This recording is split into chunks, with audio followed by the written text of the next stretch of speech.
Hey everybody, we are live, and as you know, if you've been waiting for this, both Patrick Wood and Lee Brainard are my guests. Thanks guys for taking time out of your schedule to join me. This is going to be an incredible program, an update. Things are developing. I've been watching and reading what you guys have been saying, and wow, I mean, just in the last 48 hours, the Dimona got hit with a missile in Israel. Iran seems to be kind of like, it's like they're just doing, it's like they're taking everybody out that they possibly can. And we have troops on the ground. We've got, or troops going to be on the ground. The Strait of Hormuz.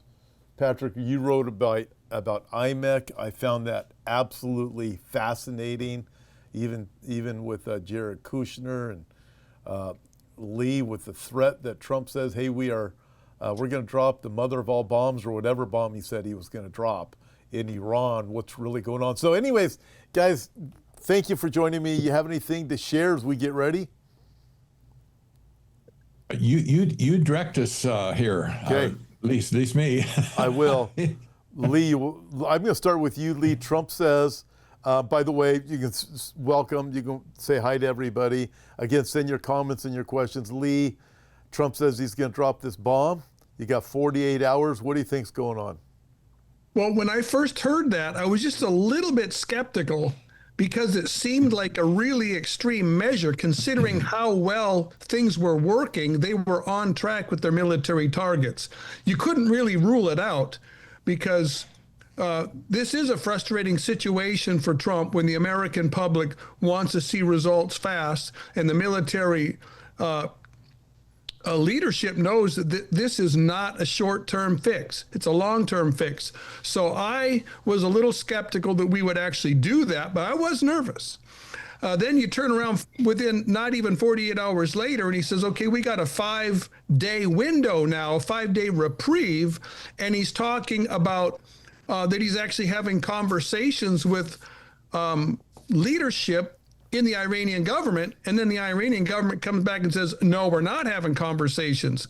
Personally, I'm thinking that this is a lot of disinformation, misdirection, and Trump messing with the Iranians, pushing their buttons, seeing how they're going to react and respond. It was very interesting to see that their response was a threat to the desalination plants and energy plants all around the Arab nations in the region. So that's a big signal that this problem has to be fixed. You cannot let it continue. Patrick, as you hear this news coming, what do you think? And I mean, I also think I know we're going to talk about the Gaza peace plan and Abraham Accords and Jared Kushner and all of that. But as I look at it, I can't imagine Trump wanting this to go long, but does he have a choice? I don't think this is about war, politics at all. I think this is all about global trade. That was the point of my article recently. The title was IMEC, Trump's war with Iran is about global trade, period. This is my thesis going forward from this point. This has always been about the Strait of Hormuz in the first place. If they can't control that, the IMEC deal is off the table. There's too much already invested into this new trade, global trade route, by the way. They can't let it go. And Gaza is smack dab in the middle of this as well. Gaza will be a beneficiary of the trade route that'll come right next door to it.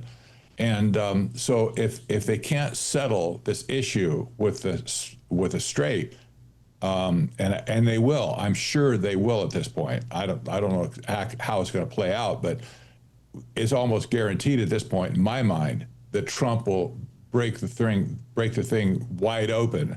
And like he said, to Iran, you keep doing this, we're going to pound you into dust.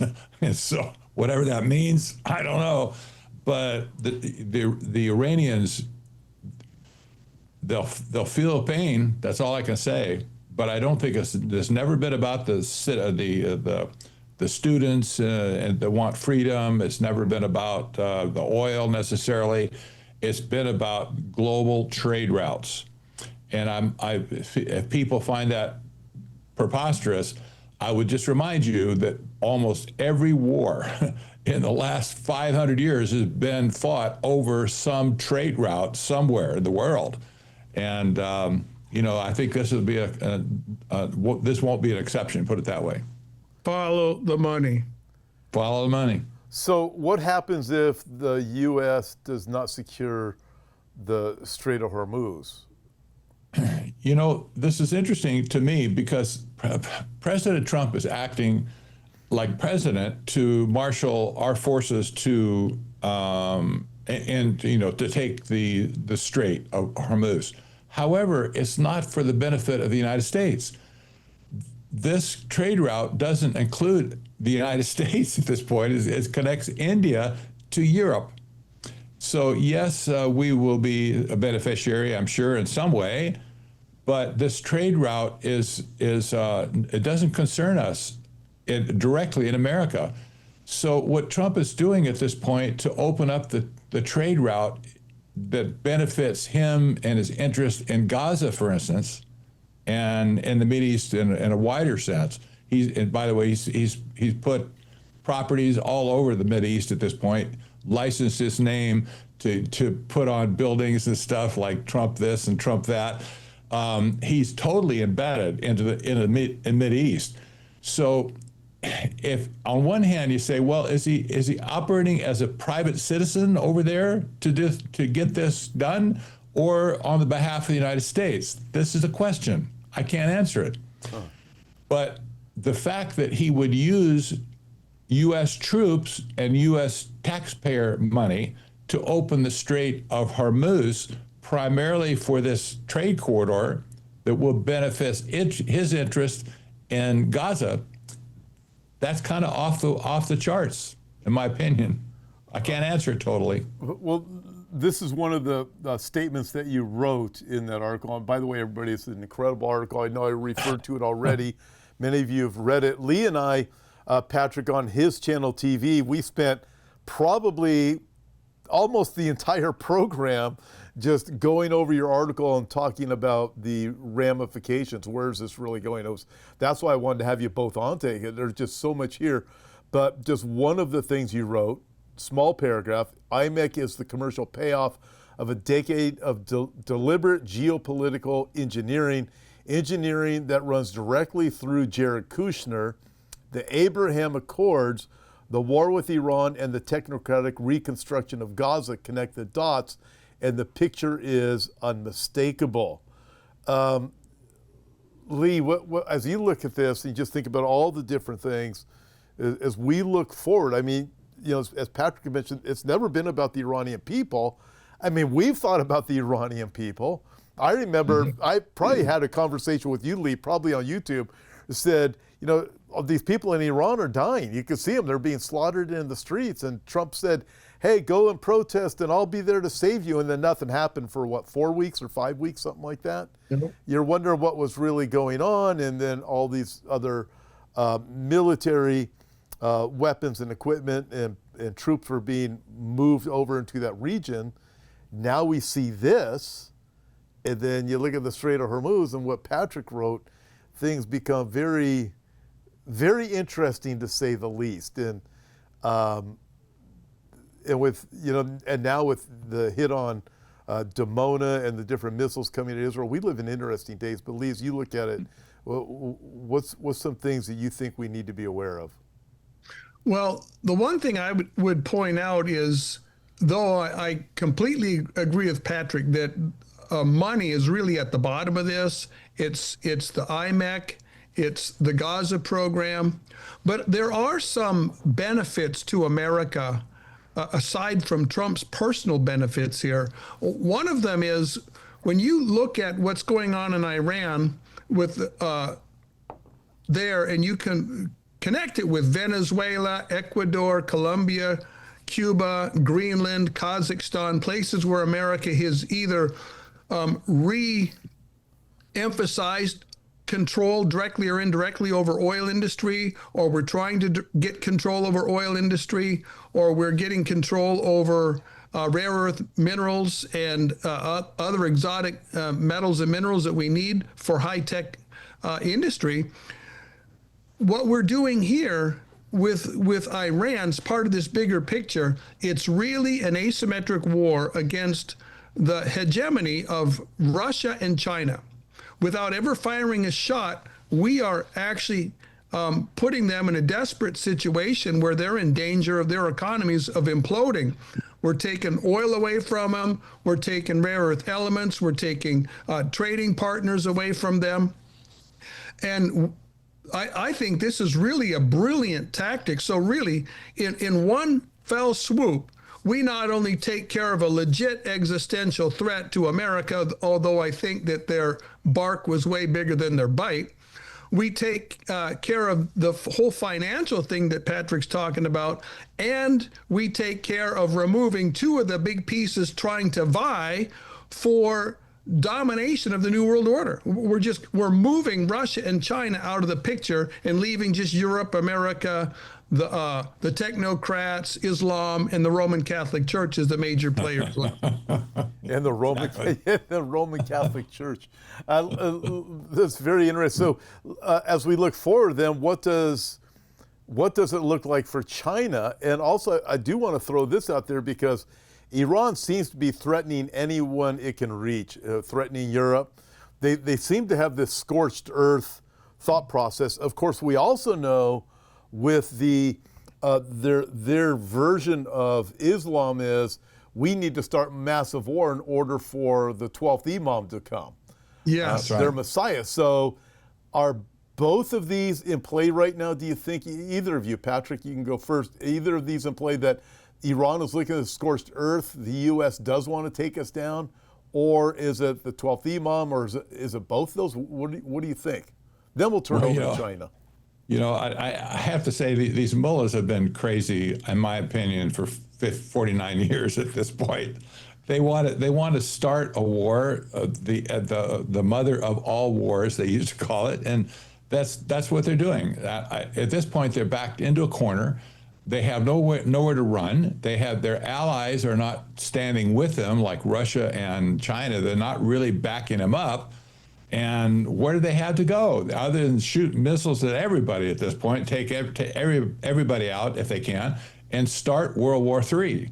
That would suit them at this point. They think that the Mahdi, as he's called, he's going to appear on the scene and bring peace to the world. Well, good luck with that. That won't happen. We know that's not going to happen. But one thing, aside from Iran needs to be basically taken out as far as a troublemaker in the Mideast. Nobody likes him. The Saudis don't like him. UAE doesn't like him. None of these countries like Iran at all because they're the ones that funded all of these troublemakers in the first place. Hamas, Hezbollah, etc. And so they have to go. I think that's what's in Trump's mind and other people around the world as well. Somehow they need to take these people out. However, having said that, look at what's going on in the Mideast in a more general sense with this trade route, who the beneficiaries will be, the UAE, Oman, Saudi Arabia, Israel, Greece, and then into Europe. The financial shift in the world is taking place in the Mideast, the Gulf states. It's unmistakable at this point. The financial system of the world and the wealth of the world is coagulating around the Mideast. This has significant, I think, implications for end-time prophecy, because you see there will be this trade route, for instance, in Revelation 17:18, where all these goods, the fine goods of the world, are brought to Babylon, for instance, to trade. The shipmasters get rich off their trade, and that certainly probably will go throughout the Gulf states. But you see this shift of financial influence in the Mideast at this point. I think this is the bigger story than just Iran by itself. Let's put it that way. And if we look at that in Bible prophecy terms, what does it mean? I don't have an answer totally, but I see all of a sudden the concentration of wealth flowing into the Mideast at this point. That's fascinating, because I was also thinking of more specifically Revelation chapter 18, and when Babylon is destroyed. By the way, everybody, please send in your questions. We would love to address them. So yeah, send them in right now. This is live. Lee, as you look at this, we look at Bible prophecy, and as Patrick said, listen, the world's wealth is going this direction. And then as we look at China, I believe the Bible indicates that China is not going to be a superpower in the last days. In fact, I think the Bible's pretty clear, if you interpret it correctly, what the Bible does say. China's not going to be this major superpower of 200 million soldiers involved in the last days battle. But with that, China being sidelined, we can look forwardly to the Ezekiel chapter 38 battle, when God is the one who saves Israel. That's not happening yet. You know, Lee, you and I have talked about that many times. It's not happening yet, everybody. But as Patrick said, how is this all going to work out? But you can definitely see the entire geopolitical alignments. I think, Lee, also with what Patrick has written about IMEC, and then as we see China, we see money pouring into the Mideast. We think of Babylon. It's almost like you can't make this up, because the world's attention is going that way. The world's money is going that way. Oh, absolutely. So in my mind, how I conceive things coming together is you obviously have the old footprint of the Roman Empire was Europe, in the Middle East, North Africa. And right now we're seeing that focus is coming together right now. It is really the center of focus for everything that's going on in the geopolitical realm, not just politically and militarily, but economically, as Patrick has been pointing out. So we know Europe is going to be tied into this. One of the big questions that remains is, to this point, we've seen America being very closely tied into this with finance, with money, with energy, with the military, with political clout. How long is this going to continue? Is this going to somehow get melded into this European Middle East melting pot? Or are they going to kind of nosedive and be taken over? Or are they going to be maybe a little bit more muscle that the European Union is going to be glad to infiltrate and take over and exploit that military muscle and that economic muscle? Well, time is going to tell. I find it fascinating that America is basically pieces of the fractured Roman Empire, the last three superpowers, Spain, France, and England. So some people would make an argument that America is really as part of the Roman Empire. We could be part of it in the last days. It remains to be seen if this comes to pass or not. But I do find it fascinating how much might America is pushing into this picture. Military might, economic might. You've got the technocrats getting involved in the Middle East. You've got American banking getting involved in the Middle East. You've got American petroleum deeply involved in the Middle East. Basically, the entire deep state from Europe and America has their fingers in the Middle East pie one way or other. That's absolutely fascinating. Patrick, I'm going to ask you about Jared Kushner in a minute, and I'll have Lee go there also, because you mentioned this. IMEC is real. It is being built. It will reshape world trade. The routes are documented. Investors are named. The infrastructure, this is fascinating, is under construction. The geopolitical sequence, Abraham Accords, Iran war, Hormuz crisis, Gaza reconstruction, is not a series of unrelated events. It is a sequence strategy with commercial payoff built into its design from the beginning. And Jared Kushner designed the diplomatic preconditions. He positioned himself financially with the Gulf sovereigns who are funding the infrastructure. Trump, he's now overseeing the governance architecture and Trump is providing the military and political cover. The Board of Peace is the administrative instrument. IMEC is the prize. I've got to come back to that because that is absolutely loaded. But and Lee knows this too. We've gone back and forth. I'm convinced that Trump has wanted the Abraham Accords since he was in office first time. Yep. Before he came in, when we knew he was reelected, one of the first things he would do is start pushing the Abraham Accords.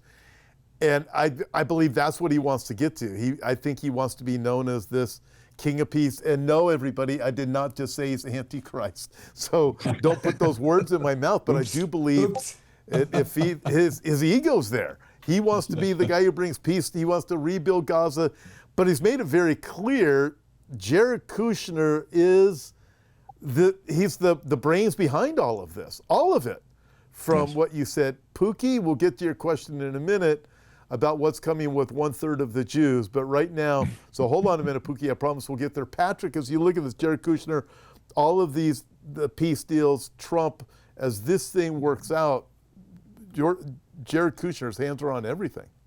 How many presidents have we had in history, going back to 1955, for instance, who have tried politically to bring peace to Israel? Everybody had some initiative.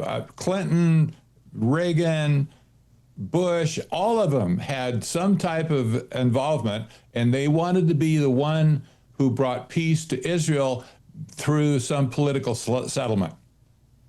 Am I right or not? Oh, yeah. Oh, okay. Totally. Yeah. Well, this was turned on its head when Kushner got involved and said, hey, let's try something different. Let's try to bring the region together based on economic interests, not political interests. Bingo. I mean, this was a sea change at that point. So nobody ever tried this before. But it obviously has been successful at this point because he wrapped all these other countries that basically they formerly hated Israel into partnerships with Israel and with things like the Peace Board, et cetera. And this is the answer that every president has tried to achieve with politics that never worked. Now it's working economically. Same end and goal to wrap a safety net, if you will, around Israel. We know that will not last, however. Right.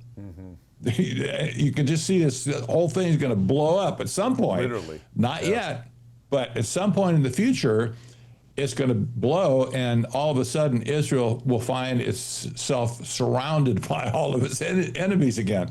But right now, this whole business of the trade route going from India to Europe, this is Kushner's answer to unifying the Mideast. And he's doing a good job of it. That's all I can say. I don't like it, but I'm just saying he's doing a masterful job.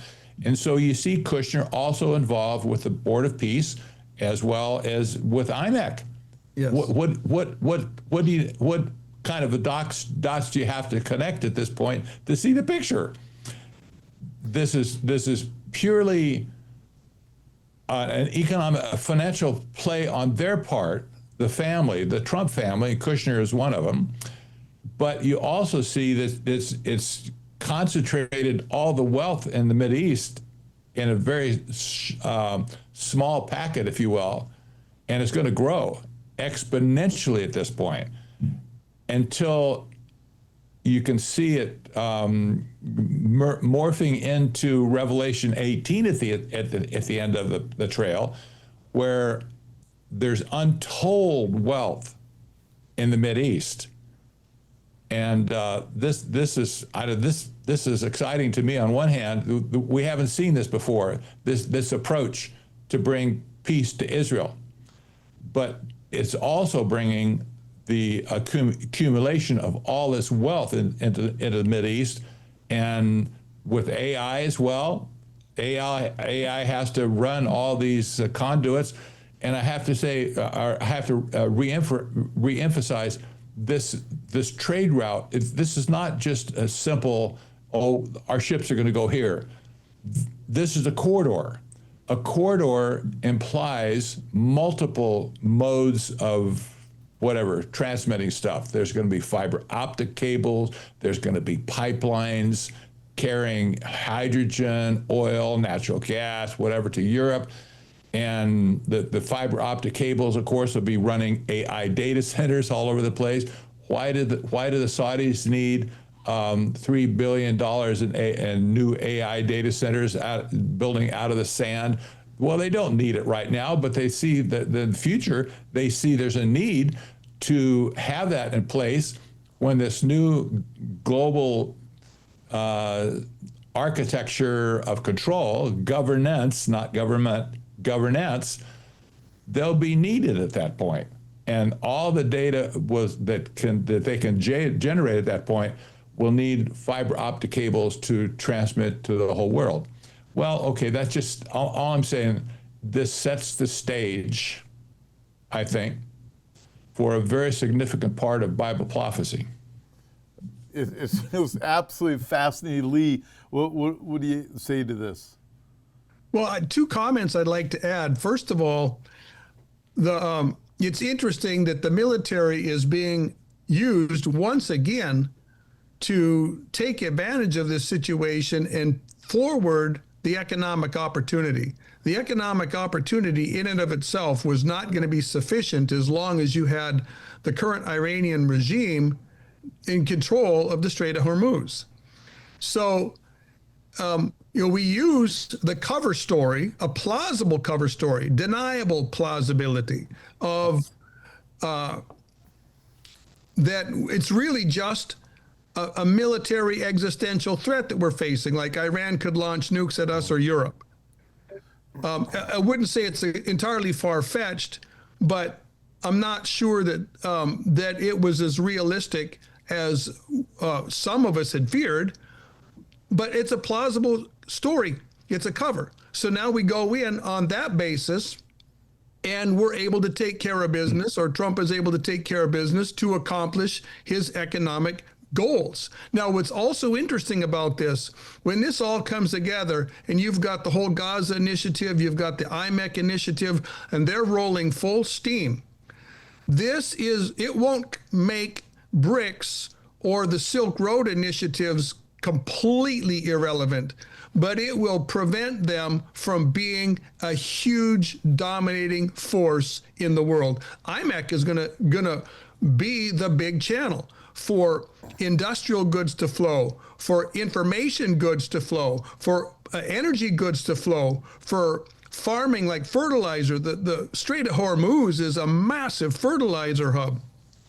So when all this is coming through the influence of Europe, America, the Middle East in these Abrahamic Accords with IMEC and all this together, China is going to be greatly undercut. BRICS is going to be undercut.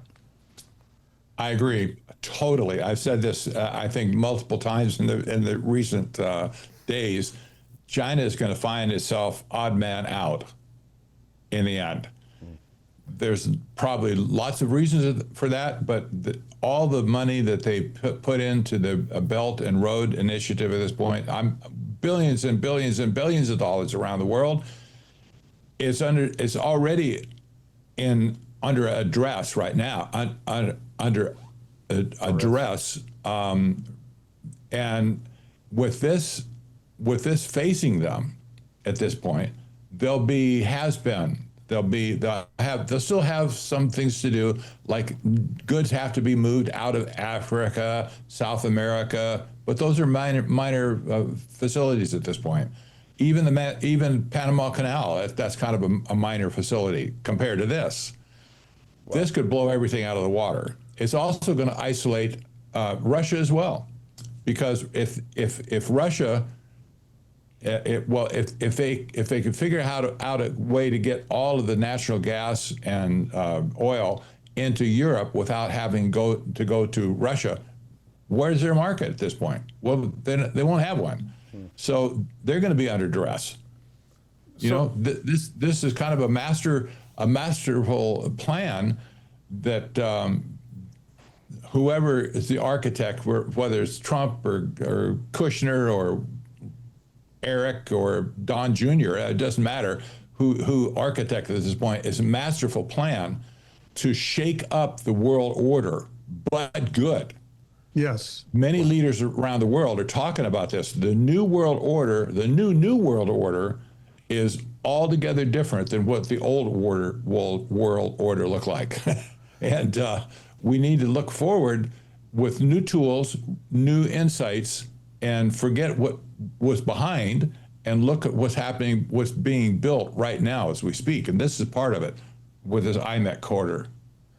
Lee, I'm going to throw this in there because it's just so, it's almost, I mean, I don't quite have the right words to describe this, how fast things are happening and changing and developing. If we project, continue with Bible prophecy also, there's certain dynamics in Ezekiel 38 that we know are going to happen. An invasion comes against Israel from the north, and we also know Sudan and Libya will be involved too, which is another element, interestingly. Yeah. But they're going to come, and we know that there is a massive economic benefit that's going to come from this invasion if they can take over Israel, right? We know that's part of it because we know it's a huge part of it. This evil plan comes into your mind. So we see money that is going to flow in and through Israel, tied in with whatever, whoever's in agreement with Abraham Accords. You got to wonder, is that it when you look at Ezekiel 38? Plus, we know Haifa is going to be a major port, already is in Israel, and everything that Kushner is talking about, Gaza, rebuilding Gaza becomes this major port, and other dynamics. But then I'm going to throw something else in there too. Have you comment, and I promise we'll get to your questions in a minute. But I'm going to throw this in there too. With Judea and Samaria, Hezbollah is still a problem. Israel has to be dwelling in peace and safety. We've talked about that many times. They are not. They haven't been since days of Solomon. They need to get there. Trump is now putting troops on the ground to deal with the Strait of Hormuz and whatever other thing we're going to be told, right? Is it realistically to think that this is already setting a precedent for troops on the ground in Judea and Samaria to keep that peace? Because we know there's huge problems inside the land of Israel with the terrorists there. I mean, I look at this and go, it looks like everything in my mind is marching forward together to bring about the fulfillment of these things. Granted, I don't want to speculate too much, but I mean, I look at this and go, is this part of it, including troops on the ground? Well, if there were going to be foreign troops on the ground in the area of Israel, I would suspect America already has plans to put at least 5,000 American soldiers in Gaza. I would not be surprised if ultimately any peace resolution with Lebanon involves American or European or Saudi Arabian or some sort of mix of troops in Lebanon without actually having any significant American boots in Israel proper. That would be my first guess. Doesn't mean that that's the way it's going to happen, but that's my guess. The other thing I would want to point out about this is I think these things are definitely heading towards Israel gaining this, what I call a faux peace, a superficial peace, where she's going to drop her guard, and that's going to lead to the Gog and Magog situation. What's interesting about how this is happening is right now, America and Israel are very tight. Somehow between now, with these victorious work together, which is bringing peace to the region and bringing peace to Israel, there's going to be a separation of America and Israel, because when Gog and Magog happens, America's standing on the sidelines. We're not going to come to her aid. And I think there's going to be a couple of things that play into this. First of all, I think that the growing anti-Semitism that we see in American conservative political circles and American conservative religious circles is going to continue like a forest fire until it basically consumes everybody who's not as solid as the Rock of Gibraltar in dispensationalism. The other thing I think that we're going to see is with this unity here in the Middle East, with Europe and America and the Sunni Arab nations coming together in trade unions of various kinds and military cooperation, this is going to ultimately leave Israel on the sidelines. And when these nations tell America, you have to choose between us and our programs or Israel, I think America will step back. What do you think, Patrick? I think that I kind of haven't been thinking about this in those terms. The United States needs to be out of the prophetic picture at some point. Yes. China probably as well. Russia is in the picture, I think, pretty easily. Europe is in the picture as well, but the United States is not. And the way we're going right now, our influence in the world is waning. And what Trump is doing on his own behalf in the Middle East right now, that's not on behalf of America. In other words, America has lost its influence in the Mideast to project itself into the Mideast. And at this point, Congress can debate it all they want. But Trump has already established the Board of Peace on his own initiative, and it has nothing to do with Congress at all. So they can't stop him, whatever he's going to do at this point. So you see the influence of the United States will wane more and more, I think, in the Middle East. And we see all the technocratic, arch-technocrats, I call them, in the United States. They seem to be kind of building a path into the Middle East where all the money is, where they can build their data centers. They'll survive for sure as a group. But will the United States continue to be an influence in the Middle East? Not as much. China they're waning as well for other reasons. But who's left at that point? Well, the Mideast itself is taking on a life of its own. That's kind of the point here, I think. Yeah, well, yes, it's taken on. Here's something else to throw out. This comes from one of the people in the comments.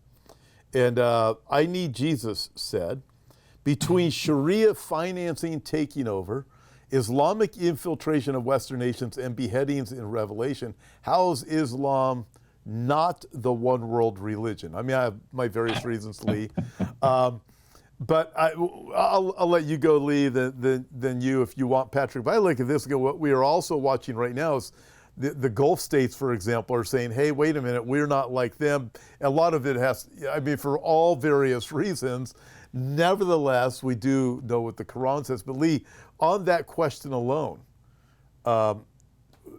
with this Islam taking over the new world religion of, I'm guessing what they are talking about is the leader of the false false prophet and so forth. What do you think? Well, for me, that Islam is going to be the Antichrist religion taking over the world it's completely impossible. I would just alone on 2 Thessalonians chapter 2, where we read that the Antichrist is opposed to all, not most, all that is called God or reverenced. So that alone takes Islam out of the picture. Because if the Antichrist is opposed to all that is called God, he is opposed to Allah just as much as he's opposed to Jehovah in heaven. So that will not leave it in the picture. The other thing, there's a few other things about it that makes it really hard to imagine. How in the world is anybody in the Islamic world that's been, I mean, we look how radical and fanatical they are right now. How are you going to get 1 million radical, fanatical Islamicists to bow to a man and worship him as God? You cannot do that. They will choose death over that. It makes no sense at all. I think that, you get a superficial relationship. It's like, oh, we see beheading here, we see beheading here. Oh, therefore they're the same. Right. Yep. Yeah. And that's so often what happens. What people will do, they when they know a little bit of Bible prophecy, they'll look at the news and go, okay, this means that. Therefore, it's like the 200 million soldiers out of China. Oh, well, they can, so therefore, that fits. Well, that's not the right fit. Patrick, you have anything you want to add? Probably not. Okay. I'll leave it there. We probably have some questions, maybe some. We do. You're not John Haller. John would have said something. Hi, John. How are you doing? So, okay, Pookie, this asks this. When the 1/3 is saved, or I'm guessing he's talking about Zechariah chapter 14, second half of the tribulation period, the Jews. That's what I'm guessing he is referring to. When the 1/3 is saved, will they be able to read the New Testament and be astounded of what they missed? What do you think, Lee? Well, personally, I think when the 1/3 of the Jews that are getting saved during the tribulation, they're going to have the same experience that the apostles did during the Gospels, in that they're going to get the gospel preached to them directly out of the Old Testament. After their eyes are opened, they're going to realize that the New Testament is also valid. And can you imagine these Jews going to the Gospels, going to the book of Hebrews, going to the Pauline epistles, going to the book of Revelation, having all that light added on top of the blessings of seeing the Messiah in the Old Testament scriptures? This is like the Emmaus Road all over again. Yeah, I agree. I see it like the Emmaus Road, the Saul before he became Paul, well taught in what the Old Testament prophets said, the law said, and all of a sudden when the spiritual blinders were taken off, it all makes sense while in the fullness of the book is written of him. Patrick, you have any thoughts on that? I agree. Yeah, that they're going to be so amazed. The scales are going to fall off their eyes all at once, and they'll see everything for what it is. And it's going to be absolutely amazing to them. Totally. Yeah. Interestingly, this question comes from Shamrock, who's asking about replacement theology. How's everyone addressing this wave of replacement theology? I'll start with this, Lee. I deal with it a lot. I talked about Israel a lot. In fact, I can't quite reach my book. It's out of the way. But I mean, it's like Israel is central to understanding how things are going to play out. If you get Israel wrong, you're going to get eschatology wrong. You're even going to get the days that we live in wrong. Thank you. This book, I'll just say it here, Israel's place in God's eternal plan. And it's like when we understand the Bible, we go, wow, there are not just dozens, there are hundreds upon hundreds of scriptures that make reference to Jerusalem, the Jews, the last days, coming back into the land, central to Jesus calling out and to the Jews calling out for Jesus to come and save them at the end of the tribulation period, which also it has to do with the 1/3 that Pookie asked about.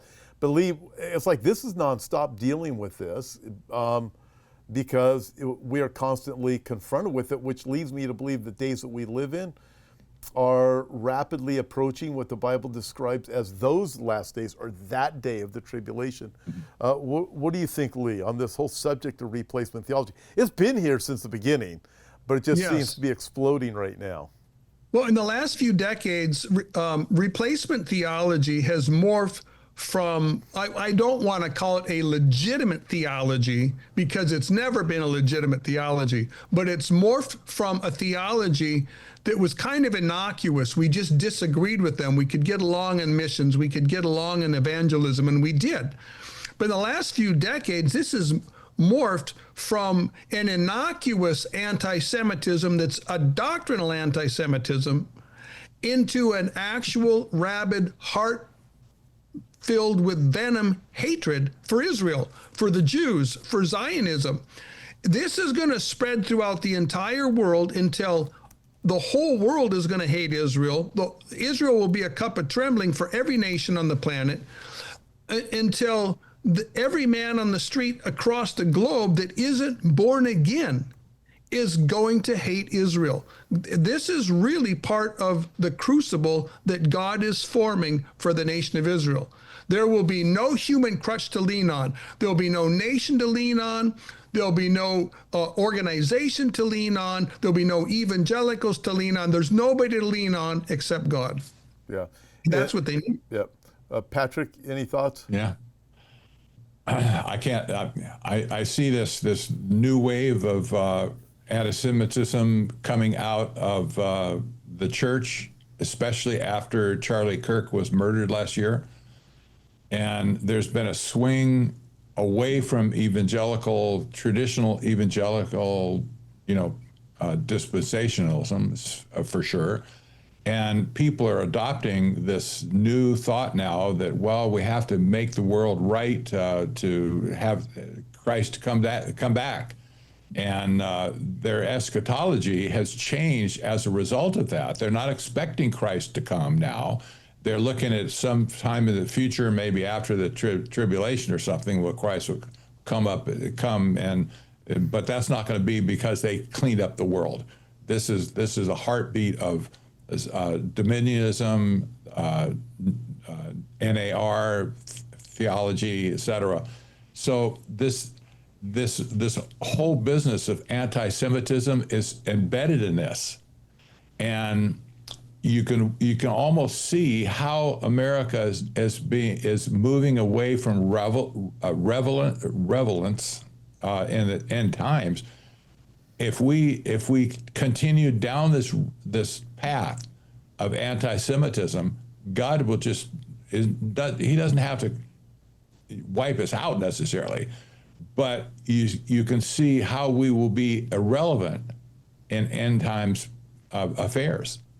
There, any other country, the same thing, but it seems, especially in our country, where the root of the gospel has made incredible strides over the decades.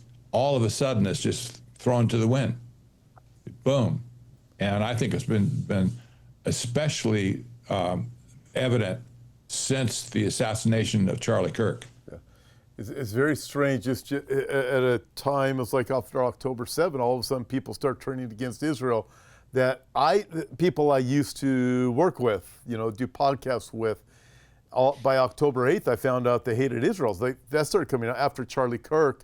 It just went into hyperspeed. I can't, it's you look at it, you go, to me, it's just another sign, the significant increase of hate, everything that is Jewish or related to the nation of Israel. In fact, Lee, it doesn't even make any sense.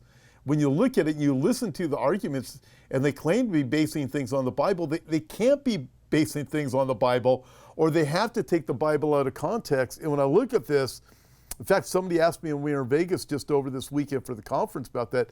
I said, the only way I can describe it, because it makes no sense. There's no biblical logic to it, except when you start thinking that there's some form of delusion that has been cast among people. I mean, when you look at it, you're thinking, well, my goodness, when you look at dominionism or other forms of postmillennial teaching or amillennial teaching, they all have to come to a place, even for people that might be involved in it now that currently still support Israel for whatever reason they do. If you hold to that doctrinal position, Lee, don't you have to come to a place where you will turn on Israel? Because I look at it and go, people are going to go, wait, we will not have world peace because Israel is always a problem. They're always starting this, they're always involved in that. So eventually, in order to have world peace and for the Messiah to come, because we have to fix the world, that's the logic of that doctrine.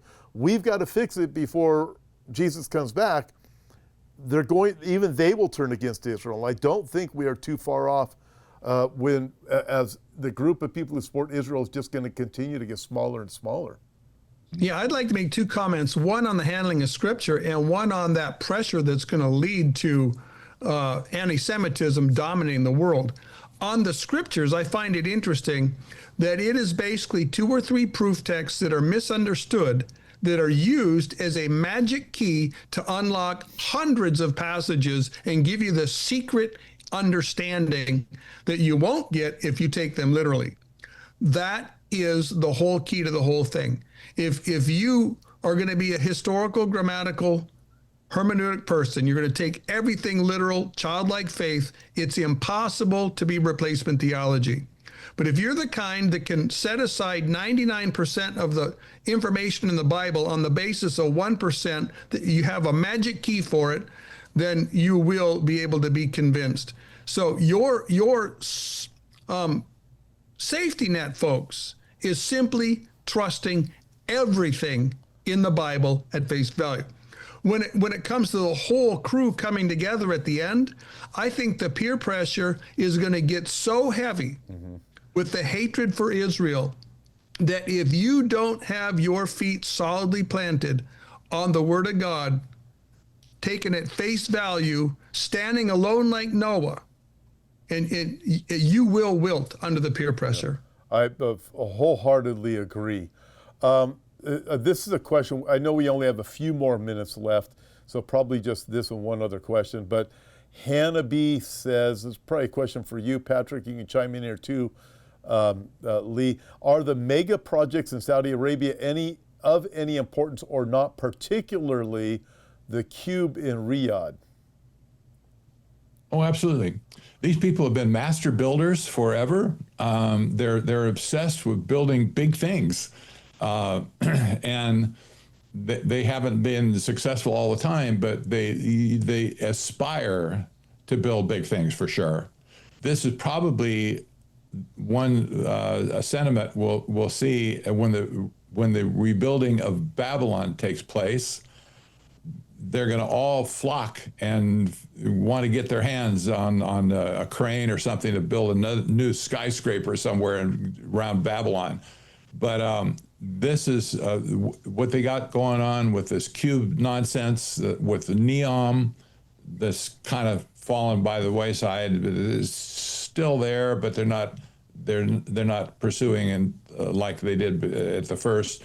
They have a lot of money and they want to throw it into these technocratic projects, and we'll see.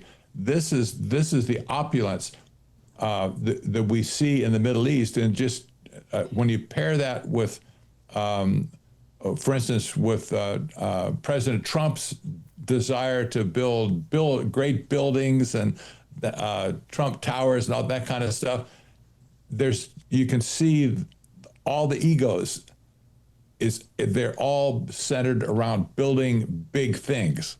Mm-hmm. We'll see more of this in the future. Indeed. I think of Herod, Herod the Great, builder of big and great things. Lee, here's a quick one for you. Ryan Black, because I know you've dealt with this before.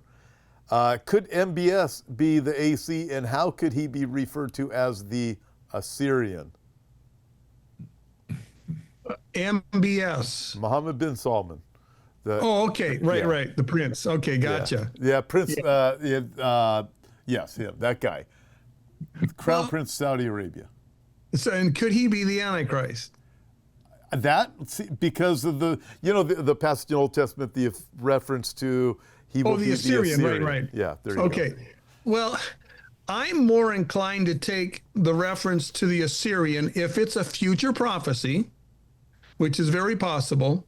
I'm more inclined to take it to whoever's the head of Syria, that nation is going to be leading the Psalm 83 coalition, whether that immediately precedes or happens at the same time as Ezekiel 38 and 39. I think that's the big dog in Syria and not Saudi Arabia. Okay, simple enough. All right, final question on fuel worldwide, oil, things that we're hearing different reports. Actually, two questions. And the whole thing with TSA and now ICE. So both of those, Patrick, first of all, fuel, where do you see this going as things are developing? And then I'll ask you about what do you see with ICE getting involved in the airport situation? Energy is one of the most important, if not the most important element of economic development. You have to have it. If you don't have it, you don't develop anything. Nothing works, nothing runs, people aren't served. So there's been a concerted effort to control energy, at least since 1973, when they had all the lines running around the blocks back then to get gas. Control over energy has been epic, in my opinion. It'll continue to be epic in the future too. It's not that there is not plenty of energy in the world, but it's being controlled by the global elite to make sure we don't get our hands on it here, as consumers. Lee, what do you, on energy? Well, I think my first thought I'm thinking about is people have been really worried. I mean, I saw people saying $300 oil, and the more moderate people are saying $200 oil. Well, you can't really say it's impossible that oil is going to go blasting past $200.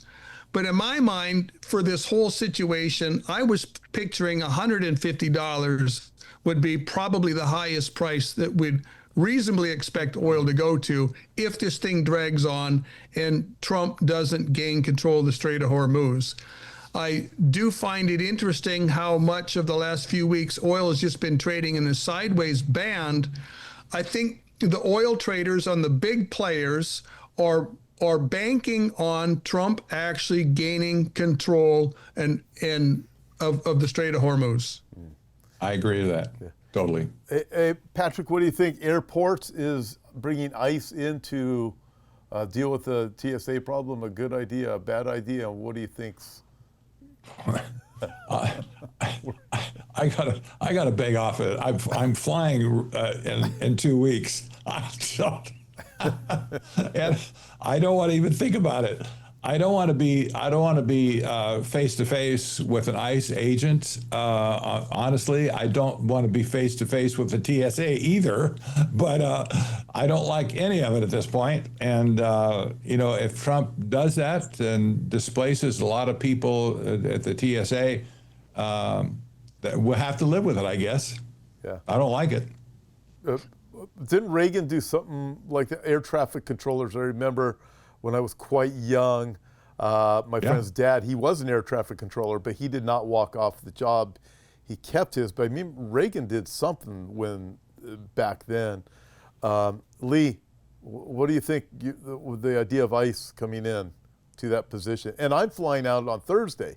I'm supposed to be in Indiana this Thursday. And so are you, Lee. We're both supposed to be there. Yeah, we'll be driving. I'm flying. Smart man. Trump is a man who's not afraid to try unusual maneuvers to fix difficult problems. He thinks outside the box. I think he's thinking outside the box here.